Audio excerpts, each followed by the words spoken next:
பூந்தமல்லி நெடுஞ்சாலையில் தேங்கிய மழைநீரில் கார் சிக்கியதால் பரபரப்பு ஏற்பட்டது. சென்னை பூந்தமல்லி அதன் சுற்றுவட்டார பகுதிகளில் பரவலாக கனமழை பெய்து வருகிறது.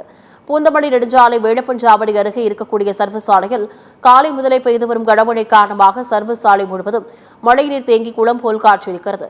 சர்வீஸ் சாலை ஆங்காங்கே குண்டும் குழியுமாக இருப்பதால் வாகன ஓட்டிகள் பள்ளத்தில் சிக்கிக் கொள்ளும் சூழல் உருவாகியுள்ளது. இந்நிலையில் தேங்கிய மழைநீரில் ஆபத்தை உணராமல் வந்த கார் ஒன்று பள்ளத்தில் சிக்கி விபத்திற்குள்ளானது. மேலும் கார் ஓட்டுநர் கார் எடுக்க முயற்சித்து முடியாத காரணத்தினால் மெல்ல மெல்ல காரானது மழைநீரில் மூழ்கத் தொடங்கியது. இதனால் அதிர்ச்சியடைந்த கார் ஓட்டுநர் உடனடியாக காரை விட்டு கீழே இறங்கியதால் பரபரப்பு ஏற்பட்டது.